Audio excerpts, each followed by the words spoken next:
Shem Hashem Nasem Nasiach. Baruch Hashem. Here we are. We are on the verge of going to Shavuot, and we know that Ezra Sofer, it was mitaken that we should have the Parashat of Bechukotai, which has 49 curses that should go on Amalek, and also Parashat Kitavo, which is 2 weeks before Rosh Hashanah, has 98 curses that also should go on Amalek, and all the brachas should come on all of Am Yisrael. Ezra Sofer, who lived more than 2,000 years ago, he was mitaken that these parashot should be read before Shavuot, one before Shavuot for Bechukotai, and one before Kitavo, before Rosh Hashanah, so that all the curses will end with the year. Last year, Tichlei Shana v'Kilolea, and we should start the new year with all blessings. Now we know that Rosh Hashanah, everybody knows that's the new year, that we're all judged for our well-being, materialism, what have you. But what about Shavuot? The Gemara asks, Shavuot is not a new year, or is it? So the Gemara comes to the conclusion and says Shavuot is the new year that we are judged on fruits. Now the Gemara asks, or the Mefarshim asks, why didn't Ezra Sofer put the curses that it should come out before Pesach or before Sukkot? Why Dafka Shavuot? So, because on Pesach we know that we're also judged on the tuvah, on the produce of the land. So why over here fruits is different than the produce? Why did he pick fruits and not produce? So the answer that the Mefarshim give is because that the fruits is not talking about the material fruits, where we have the grapes, the pomegranates, what have you. It's actually, we are the fruits of the land. We know that there's a pasuk in the Torah that says that Ki Adam Etz HaSadeh, and also the Torah is compared to the Etz Chaim Hi LaMechazikim Ba. And since we're coming to Shavuot to accept the Torah, and we are compared to the fruits of the tree, and the tree itself is Etz HaChaim, is the Torah. So it's actually a year of judgment. The following year, from Shavuot going forward, it's going to be how much spirituality and how much chidushim of Torah we're going to have. That's why Ezra Sofer picked Shavuot for our spiritual forthcoming year, and we know that Rosh Hashanah is for the Gashmiut, for the Guf, how it's going to be.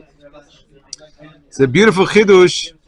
We all know that the Rambam says that the days between Pesach and Shavuot is one big Chol HaMoed. We say that's why last time that, or 2 times ago, that Mekubalim don't get a haircut and shave until Erev Shavuot, because just like a Chol HaMoed, you're not supposed to get a haircut and shave, so too over here.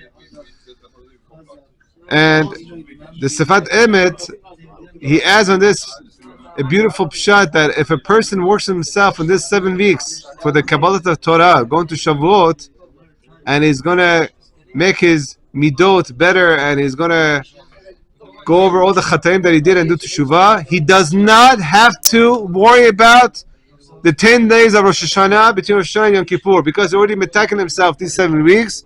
He could go with a very, very quiet heart into Rosh Hashanah and know that he's going to have, B'ezrat Hashem, a great year, and he doesn't have to worry about it. Obviously, it's a very big project to do, but it's something to take a hold of, to think about. A few days that we have left to Shavuot, that how we could be mitaken our midot. Like we know, Derech Eretz Kadma LeTorah, and these days we're working on Derech Eretz, Ben Adam Lechavero, and Hashem sees that we are working on Ben Adam Lechavero. When it comes to Ben Adam Lemakom to accept the Torah, Hashem is going to give us more Siyata D'Shmaya. On that note, we have to go back to Ezra Sofer and say that we know that Ezra Sofer at this time, they used to finish the Torah once every 3 years. Now, in our generation and the past few generations, whatever it is, we do it every single year. But in Ezra Sofer's time, when it was first instituted, it was once every 3 years. So it never came out Shavuot that we had the Chukotai before Shavuot, and we never had Kitavo before Rosh Hashanah. So what did Ezra Sofer do? He was trying to finish the year off and all the Kalalot. So what's the point if you're not going to have these Parashiyot before these times?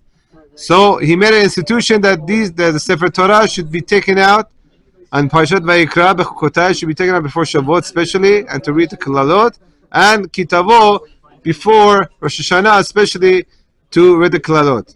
So the question is, but why read the Kalalot out loud? Isn't that going to scare people off? And the answer is absolutely. And that's exactly the point over here. That a person should be scared going into Rosh Hashanah, thinking about what he did past year and get himself together. Not in this generation, unfortunately. Of course, we both need fear and love. But today, it seems like, a lot of all the focus has been just going on ahava and, pampering and this and that, and bringing people closer. That's very, very good. And that helps. But we have to know that the Yirah that HaKadosh Baruch Hu, when He gave us the Torah, we're going to see in Shavuot, He actually put the har on us. He said, either you accept my Torah or here is going to be your burial place. Why? Because when it comes to fear, fear does the job. I'll give you an example. When you go onto the streets and you get to a red light, do you think twice about running the red light? No, because you're afraid about the police. And that's going to help people not to get, with the car to run over them. Why? Because there's the law. There's the fear of the police. So Lahavdil, HaKadosh Baruch Hu put the laws in the Torah that we should fear the punishments. Of course, we have to get to the level of loving God and not just doing it for the punishment. But you can't skip this level of fear and to go to the level of Ahava, and it doesn't go. And whoever jumps a step, it's not going to have a perfect Yirat Shamayim that he needs to keep the Torah.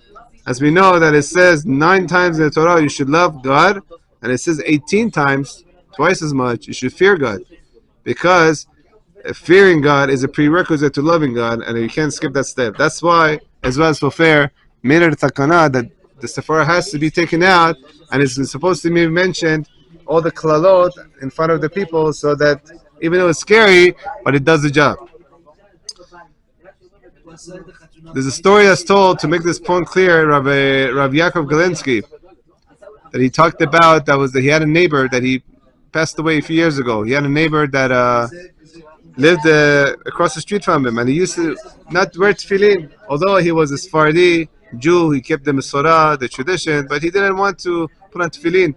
So Rav Galinsky, he used to talk to him all the time and ask him, why don't you put on tefillin? Tefillin is compared to the whole Torah, what have you. He's like, no, Rabbi, it's not for me, whatever it is.